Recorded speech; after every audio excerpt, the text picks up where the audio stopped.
올해 세계적으로 이 기후 변화가 상당히 심합니다. 그래서 홍수가 전국적으로 전 세계적으로 많은 피해를 주고 있고 또 기근도 많이 피해를 주고 있습니다. 홍수가 나면 제일 흔한 것이 물이죠. 그런데 반대로 홍수가 나면 가장 또 귀한 것이 물입니다.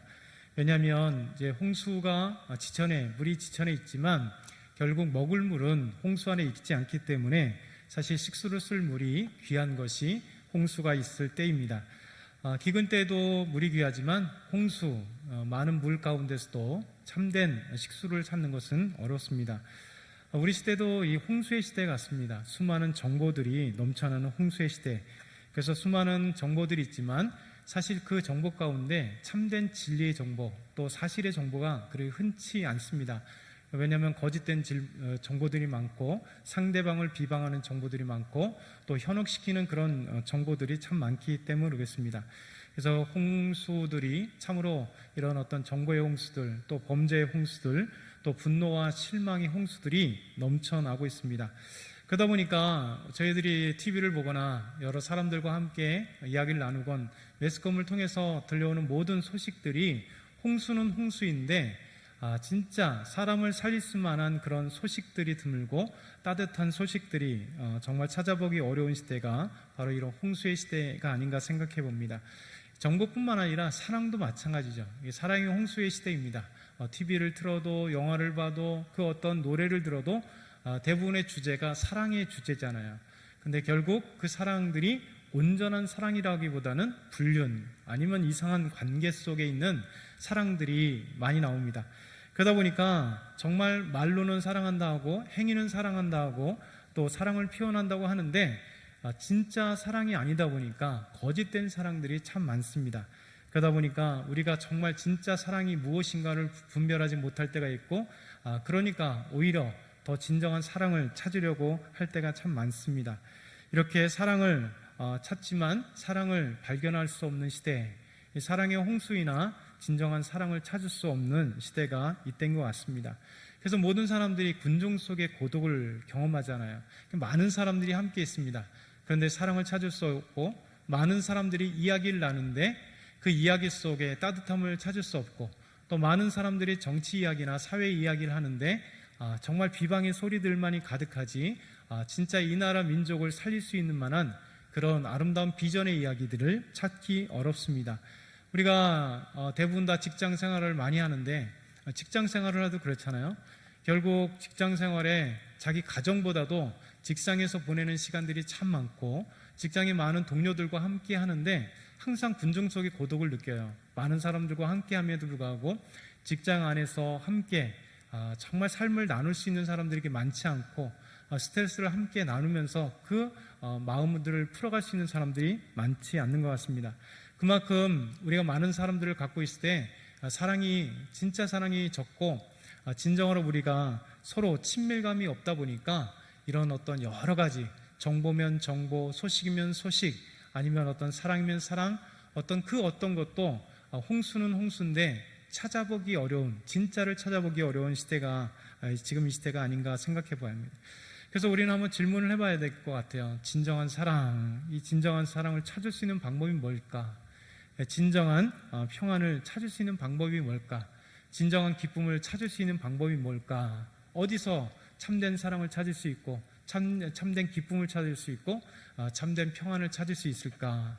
정말 우리가 이 홍수 속에 진짜 식수를 찾는 것처럼 이 홍수의 시대 속에 진짜 그 하나님의 사랑과 하나님의 은혜를 어디서 누릴 수 있을까? 이런 생각을 해봐야 될 것 같죠. 그래서 우리는 먼저 생각해 볼 건 하나님만이 우리에게 참된 사랑을 주실 수 있다는 것을 생각해 볼 수 있습니다. 요한일서 4장 16절에 보면 하나님이 우리를 사랑하시는 사랑을 우리가 알고 믿었노니 하나님은 사랑이시라. 사랑 안에 거하는 자는 하나님 안에 거하고 하나님도 그의 안에 거하시느니라. 그러니까 하나님은 참된 사랑이세요. 이 세상의 육체적인 사랑이 아니라 거짓된 사랑이 아니라 어떤 표면적인 사랑이지만 진짜 사랑이 빠진 그런 허울 좋은 사랑이 아니라 하나님은 우리를 온전히 사랑하시는 사랑의 참된 분이시고 그 자체가 하나님은 사랑이시다라고 말씀하고 있죠. 로마서 5장 8절도 마찬가지입니다. 우리가 아직 죄인 되었을 때에 그리스도께서 우리를 위하여 죽으심으로 하나님께서 우리에 대한 자기의 사랑을 확증하셨느니라. 하나님이 사랑이시고 예수님께서 진짜 사랑이세요. 왜냐하면 우리가 죄인 되었을 때 예수님이 우리를 사랑하심으로 십자가에 대신 죽으시는, 그래서 우리를 구원하시는 그 놀라운 사랑을 보여주셨기 때문에 그렇습니다. 그래서 우리가 이 세상에 사랑은 많으나 진정한 사랑을 찾을 수 없지만 우리 하나님으로, 우리 예수님으로 참된 사랑을 찾을 수 있는 것, 그것이 바로 성경에서 우리에게 보여주는 진리입니다. 또 예수님만이 진정한 평안을 우리에게 주실 수 있죠. 많은 사람들이 평안을 찾습니다. 헤매고 있습니다. 왜냐하면 나는 자연이다, 자연을 떠나서 그렇게 평안을 찾는 사람 많아요. 프로그램 제가 MBN 나는 자연이다를 참 많이 보는데 그 사람들의 대부분이 뭐냐면 사회에 적응할 수 없는 분들입니다. 사회에 너무 스트레스를 많이 받는 사람들, 그리고 병들어서 치유할 수 없는 그런 분들이 참 많이 가더라고요. 그러면서 산에서 그 주는 평안, 그런 것을 느꼈어요. 근데 안타까운 것은 사람과 함께하는 그 사랑을, 또 사람과 함께함으로써 즐거움을 잃어버린 거예요. 세상 속에 너무나 힘들었기 때문에 세상과 동떨어진 곳에서 자연은 자기를 탓하지 않잖아요. 타치하지 않습니다. 그러니까 그냥 자연 속에 즐거움 속에 내어서 그런 평안을 찾지만 하나님은 우리에게 그런 평안만이 진정한 평안이라고 하지 않습니다. 진정한 평안은 우리에게 그리스도 안에서 우리의 믿음의 형제자매들이 함께 하나님의 사랑을 나누고 하나님의 은혜를 나누고, 그래서 형제를 위해서 짐을 서로 지어주고 성제를 위해, 자매를 위해서 우리가 기도해주는 공동체 속에서도 평안을 누릴 수 있다. 이것이 주님께서 우리에게 말씀하시는 겁니다. 요한복음 14장 27절에 보면 평안을 너에게 끼치노니 곧 나의 평안을 너에게 주노라. 우리 예수님께서 나의 평안을, 예수님께서 가지고 계신 그 평안을 너에게 주노라. 내가 너희에게 주는 것은 세상이 주는 것과 같이 아니하니라. 너희는 마음에 근심하지 말고 두려워하지도 말라. 여러분, 예수님께서 주시는 평안은 세상이 주는 평안과 다르잖아요. 여러분, 세상이 주는 평안은 무슨 조건적일 때 평안을 누릴 수 있습니다. 잠시 그것도 누릴 수 있습니다. 그러나 예수님께서 주시는 그 평안은 조건이 아닙니다. 어떤 조건에도 상관없이 예수님께서 진정한 평안이시기 때문에 우리 예수님께서 우리에게 평안을 주시면 우리가 이 세상에 살아간다 할지라도, 어려움 속에 있다 할지라도, 물질적인 고통이 있다 할지라도, 또 회사 안에서 수많은 나를 대적하는 많은 사람들이 나를 미워하고 질투하고 또 그 어떤 것으로 해악을 끼치려 한다 할지라도 그 속에서도 주님께서 주시는 평강을 누릴 수 있다라고 말씀하고 있습니다. 또 하나님만이 우리에게 참된 기쁨도 선사해 주시죠. 우리 빌립보서 4장 4절을 보면 이렇게 말씀합니다. 우리 같이 한번 읽어볼까요? 시작. 주 안에서 항상 기뻐하라. 내가 다시 말하노니 기뻐하라. 명령형입니다. 기뻐하라. 우리는 기뻐할 수 없는 존재, 정말 조건 때문에 기뻐해야 되는 그런 연약한 존재입니다. 근데 주 안에서 우리가 기뻐할 수 있는 것은 주 안에서 항상 기뻐하라. 내가 다시 말하노니 기뻐하라. 사도 바울은 감옥에 안에 있을 때도 주님께서 주시는 참된 기쁨으로 인하여 기뻐했습니다.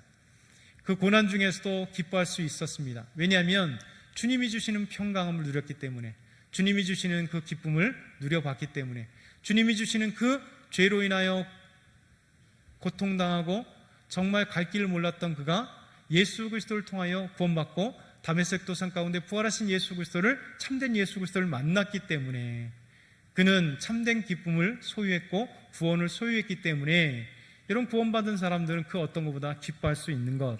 그래서 주 안에서 항상 기뻐하라. 내가 다시 말하노니 기뻐하라. 사도 바울은 그렇게 말씀하고 있는 거죠. 여러분, 우리가 사랑을, 또 기쁨을, 평안을 누릴 수 있는 방법은 단 한 가지입니다. 우리 하나님을 만날 수 있는 것이죠. 여러분, 하나님을 만날 때 하나님을 체험하게 되고, 하나님을 만날 때 하나님께서 우리의 모든 것들을 변화시켜 주시는 것이죠. 여러분, 그리스도 안에 있을 때 이런 참된 기쁨과 평안과 사랑을 받을 수 있습니다. 그리스도 안에 있을 때 하나님은 우리를 만나 주심으로 완전한 새로운 사람들로 변화시켜 주십니다. 오늘 오네시모가 그러한 사람입니다. 첫 번째, 오늘 복음은 삶을 변화시킵니다. 우리 1장 9절에 보게 되면 이렇게 말씀합니다. 갇힌 중에서 낳은 아들 오네시모를 위하여 내게 구하노라. 사도 바울은 오네시모의 주인이었던 빌레몬에게 편지를 하고 있습니다. 그러면서 갇힌 중에 낳은 아들 오네시모, 결국 감옥에서 함께 있었음에도 그곳에서 오네시모가 아들이 되었다는 것, 영적인 아들이 되었다. 곧 예수 믿고 구원받는 놀라운 역사가 이루어졌다라고 말씀하고 있는 것입니다. 여러분, 인간과 초인이라고 하는 책으로 세계적인 극작가가 됐던 조지 버나드 쇼라고 하는 분이 있습니다. 이 버나드 쇼가 오늘날 이제 영국 사회를 잠잠히 이제 연구하면서 한 가지 알게 된 사실이 있었습니다. 뭐냐면 미켈란젤로 작품을 좋아하는 사람은 로댕 작품을 엄청나게 평가절하고 싫어한다는 거예요. 이상하지 않습니까? 세계적인 작품들이잖아요. 그러니까 미켈란젤로의 작품은 또 미켈란젤로의 작품대로, 로댕의 작품은 로댕의 작품대로 다 의미가 있습니다. 그럼에도 불구하고 이 버나드 쇼가 잘 곰곰이 그 모든 것을 분석해 본 결과 이상하게 미켈란젤로의 작품들을 좋아하는 사람들은 로댕의 작품을 그렇게 싫어한다라는 것을 사실을 알게 되었습니다. 그래서 버나드 쇼가 이 사회적 사람들의 편견, 이것을 어떻게 교정해 줄까라고 생각을 했습니다. 그리고 한 가지 수행하기로 작정을 했습니다. 그러면서 큰 파티를 열면서 많은 사회 각계각층의 사람들을 이제 파티에 초대했습니다. 그리고 이 사람들에게 이 미켈란젤로를 좋아하는 사람들이죠. 그래서 미켈란젤로를 좋아하는 이 아주 부유하고 사회 각층에 있는 사람들을 다 모아놓고 이제 마이크를 잡고 이렇게 얘기를 합니다. 여러분 잠시만 기다려 주십시오. 내가 아주 귀중한 작품을 여러분에게 보여드리겠습니다 하고 버나드 쇼가 그 온 파티에 온 모든 사람들 앞에서 이제 얘기를 하고 잠깐 들어갔습니다.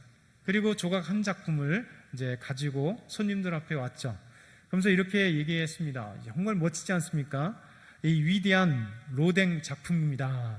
그러니까 미켈란젤로를 좋아하는 사람들을 초대해놓고 작품을 하나 가져왔는데 이 작품 너무 멋지지 않느냐 하면서 로댕 작품을 꺼내는 겁니다.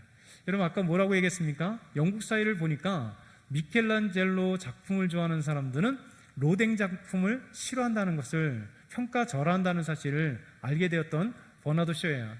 근데 쇼가 진짜 그 이름처럼 쇼를 한 겁니다. 정말 이 작품을 가져오면서 멋지지 않느냐고, 이 로댕 작품이 이렇게 멋지지 않냐 그랬더니 순간 이 장내에 있는 파티에 온 사람들이 술렁거리기 시작을 합니다. 그리고 웅성거리기 시작합니다. 정말 편견에 사로잡혔던 이 사람들은 뭐라고 얘기를 하면 따가운 비평들을 이제 쏟아내기 시작하는 거죠. 왜냐하면 미켈란젤로의 작품을 좋아하는 사람들이 모였기 때문에, 그들이 싫어하는 로댕 작품이 앞에 보이기 때문에 그들은 이제 비평을 쏟아내기 시작을 합니다. 조각이 왜 이렇게 작품성이 형편없어, 구도도 엉망이야, 뭐 조형미가 엉망이네, 막 이런 얘기를 막 쏟아내기 시작을 한 거야. 그때 이제 버나드 쇼가 다시 마이크를 잡으면서 급하게 이런 얘기를 합니다. 죄송합니다. 제가 실수를 했습니다.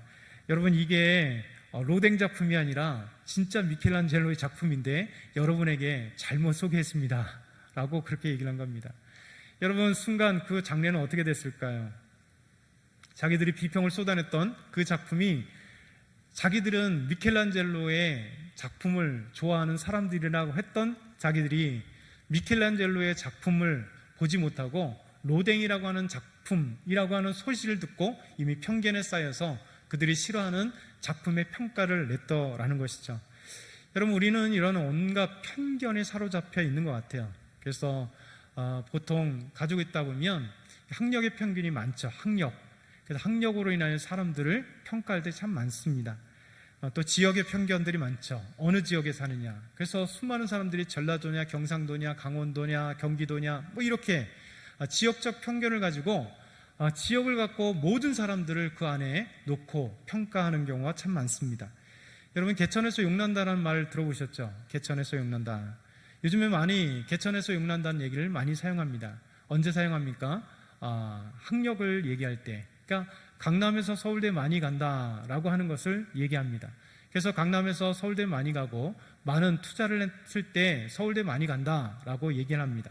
그래서 결국 돈 많고 권력이 많은 사람들이 더 많은 혜택을 본다라는 것을 빗대어서 개천에서 용날 수 없다라고 이렇게 얘기를 하고 있습니다. 여러분 그러나 많은 경우 개천에서 용나는 것은 분명합니다. 개천에서 용날 수 없는 것은 사회적인 편견에 불과하죠. 그래서 많은 사람들이 부의 대물림, 권력의 대물림, 이 세상을 보면서 결국 개천에서 용이 날 수 없다라고 그렇게 편견을 사로잡고 있습니다. 그런데 우리는 곰곰이 생각해 보면 개천에서 용나는 것은 분명합니다. 왜냐하면 분명히 이 시대가 세계 역사 가운데 가장 존경받는 사람들, 위대한 사람들은요, 모두 개천에서 용난 사람들입니다. 부의 가정도 있지만, 권력의 가정도 있지만, 진짜 세계에서 가장 용된 사람들, 가장 유명한 사람들을 보게 되면 가장 힘든 가정에서, 때로는 있을 수 없는 그런 환경 속에서 나온 사람들이 참 많습니다. 여러분, 많은 경우 부의 대물리나 정권의 대물림, 권력의 대물림한 사람을 존경하는 사람 별로 못 봤을 것 같아요. 여러분, 삼성 이건희 회장의 자녀들 이재용이나 이부진을 존경하는 사람 보셨습니까? 여러분, 돈은 많다 얘기하지만 참되게 존경하지는 않습니다. 여러분, SK의 최태원 회장을 존경하는 사람 보셨습니까? 여러분, 진정으로 존경하는 사람 별로 못 봤어요. 현대가 그룹들 그 자녀들 2세, 3세, 4세들을 존경하는 사람 보셨습니까? 그렇지 못해요. 여러분, 신기하잖아요. 그렇게 돈이 많고 또 권력 있는 사람들, 권력의 대물림, 돈의 부의 대물림 받은 사람들을 존경하는 경우가 참 드뭅니다. 왜 그럴까요? 이 사람들은 대부분 다 진정한 성공이라고 보기 어렵기 때문에 그렇습니다. 여러분, 진정한 성공은 대부분 다 1세대들을 보면서 성공이라 얘기하면서 그들을 존경할 때가 참 많습니다. 삼성의 1세대, 현대의 1세대, LG의 1세대, 1세대 사람들이 정말 저 밑에에서 대부분 다 밑에에서 부자도 있었지만 밑에에서 그 어려운 시절을 뚫고 나가며 그 악정고투하며 회사를 기업을 세워나가는 그런 모습들을 보면서 정말 그들을 존경하는 것이죠. 여러분, 부모의 후광들 때문에 2세, 3세, 4대가 됐을 때 존경받는 사람도 있지만 대부분 다 진정으로 존경받는 사람은 드물다라는 거예요. 우리는 한 가지 잊지 말아야 할 사실은 세상에는 개천에서 용나지 못한다라고 얘기합니다. 그러나 우리 믿음의 사람들은 개천에서 용나게 되어 있습니다. 하나님은 우리에게 진짜 개천에서 용나는 사람들을 성경에 가득 담아 놓았습니다. 성경을 보게 되면 여러분, 개천에서 용나는 것이 하나님의 법칙이고 믿음의 법칙이에요. 마가복음 9장 23절에 보면 이렇게 얘기합니다. 예수께서 이르시되 할 수 있거든이 무슨 말이냐, 믿는 자에게는 능히 하지 못할 일이 없느니라. 예수님이 말씀하세요. 할 수 있거든이 무슨 말이냐, 믿는 자에게는 능히 하지 못할 일이 없다, 할 수 있다, 이렇게 말씀하고 있습니다. 여러분, 하나님의 법칙, 믿음의 법칙, 하나님께서는 정말 하나님의 사람들을 만들기 위하여 사람들이 할 수 없는 것, 그것을 들어 사용하신 거죠. 사람들의 편견, 무익한 사람은 변할 수 없다, 학력이 없어서 할 수 없다, 가정 환경이 불우해서 할 수 없다, 장애를 가져서 할 수 없다, 돈이 없어서, 재능이 없어서 못한다, 이런 편견들에 사로잡혀 있지만 하나님은 이 모든 것을 변화시켜서 하나님의 사람들로 바꿔 나가십니다. 여러분, 하나님 만날 때 인생은 터닝 포인트를 갖게 되어 있어요. 하나님을 만날 때 이 모든 편견들을 버리게 되어 있습니다. 여러분, 다메섹 도상 가운데 예수 그리스도를 만난 사도 바울을 보십시오. 그는 교인들을 사로잡아 죽이려고 했습니다. 그리고 하나님 앞에 무익했던 사람이었습니다. 그러나 사도 바울은 부활하신 예수 그리스도를 만나고 나서 이방인의 사도로 주의 복음을 증거하는 역사 속의 가장 위대한 사도로 우리에게 불림받았던 것. 여러분, 그가 계속해서 하나님을 온전히 만나지 못했다면, 예수님을 만나지 못했다면 그 인생의 터닝 포인트가 되지 않았고, 역사 이래 가장, 기독교 역사 이래 가장 무서운 자, 그리고 가장 잔인한 자, 사람을 잡아 죽인 자, 아마 그 이름은 그렇게 기록되거나 아마 역사 속에 이름도 없는 무명 인생을 살았을 것입니다. 아브라함을 보세요. 하나님께서 갈대아 우르에 있을 때 우상을 섬기는 그 하나님을 만나지 않았다면, 하나님이 그를 찾지 않았다면 아마 누구도 세계 역사에 아브라함이라고 하는 사람을 알 수 없었을 것입니다. 여러분, 그런데 하나님을 만나면서 인생의 터닝 포인트가 생긴 겁니다. 믿음의 조상이 되었고 하나님께서 아브라함을 통하여 그렇게 역사를 하신 것입니다. 여러분, 모세를 보세요. 80세에 여러분 이집트의 왕자로, 양자로 들어가서 40년 동안 왕자의 엄청난 권력과 힘을 가졌을 때 그의 이름은 남과 같았습니다. 그러나 살인자가 되어서 40년 동안 미디안 광야에서 그냥 하나의 목동으로 살아가는 인생, 아마 그 인생은 누구도 알아줄 수 없는 목동에 불과했을 것입니다. 근데 하나님은 그를 인생의 터닝포인트로 호렙산에서, 곧 시내산에서 하나님께서 그를 찾아오셔서 그를 만나심으로 인생이 이스라엘 백성들을 애굽에서, 이집트에서 이끌어내신, 그래서 40년 광야 속에 이스라엘 백성들을 인도했던 믿음의 지도자였, 그렇게 사용했던 것이죠. 사무엘도 마찬가지입니다. 어린 나이에 한나가 성막에 들였고, 그래서 그 성막에서 그는 엘리 제사장 밑에서 아이로 살아갔습니다. 여러분, 말씀이 희귀했던 시절, 하나님의 음성을 듣지 못했던 그 시절, 이 아이가 성막에서 자면서 하나님의 음성을 4번 신나게 들으면서 결국 하나님의 위대한 사사, 그러면서 하나님의 제사장, 위대한 사사 겸 제사장으로서 아름답게 나아갔던 모든 것들, 이것이 바로 하나님께서 개천에서 용나게 하시는 놀라운 은혜예요. 여러분, 믿음은 우리가 그 어떤 환경이 중요한 게 아니라 그 환경에 있었던 우리가 하나님을 만남으로써 하나님께서 우리를 통하여 일하시는 거예요. 학력이 어떠하든지, 부가 어떠하든지, 어떤 가정이 있든지, 어떤 삶이든지 상관없이 하나님은 들어 사용하시며 우리를 하나님의 길로 인도해 가시는 거예요. 이게 바로 하나님께서 우리를 이끌어 가시는 방법입니다. 여러분, 사도 바울도 마찬가지입니다. 오늘 감옥에 갇혀 있을 때 정말 하나님을 만난 한 사람, 그 사람이 바로 오네시모입니다. 그는 분명히 오늘 말씀을 보니까 정말 무익한 종이었습니다. 빌레몬에게 무익한 종, 쓸데없는 종. 여러분, 종은 그 당시에 노예잖아요. 그래서 우리가 잘 아는 것처럼 플라톤은 국가에서 노예를 뭐라고 했냐면 영혼 없는 인간. 그러니까 인간은 영혼이 없는 거예요, 종은. 그러니까 이게 육체만 갖고 있습니다. 그러니까 동물하고 똑같은 그런 존재, 그러니까 사람 취급을 받지 못한 그 존재가 바로 인간이란 말이에요. 그러니까 이런 노예는 그만큼 인간 취급도 받지 못했던 그런 자입니다. 영혼 없는 인간. 그럼에도 불구하고 감옥에 gat혔던 그리고 더더군다나 주인에게 아무 쓸모없는 무익한 종, 노예요 무익한 종이었던 그가 감옥에 갇혀 있습니다. 죄수가 되었습니다. 그러니 우리의 사회적인 관점으로 본다면 그는 더 이상 필요 없는 존재, 나쁜 얘기하려면 사람들이 가장 나쁜 얘기, 잉여 인간이라고 하잖아요. 불필요한 인간, 넘쳐나는 인간, 그래서 필요 없는 인간, 이 가장 무서운 아주 악질적인 말인데, 잉여 인간같이 여러분 노예였고 쓸모없는 불필요한 인간이었고, 그리고 주인에게 도망쳐왔던 죄인이었던 이 오네시모, 그는 사회에 더 이상 불필요한 존재같이 보였습니다. 무가치한 인간같이 보였습니다. 근데 감옥에서 사도 바울을 만남을 통하여, 사도 바울을 통하여 그는 예수 그리스도를 만나게 되었습니다. 예수 그리스도를 믿게 되므로 여러분 변화가 된 것입니다. 정말 하나님께서 그를 사용하게 된 것입니다.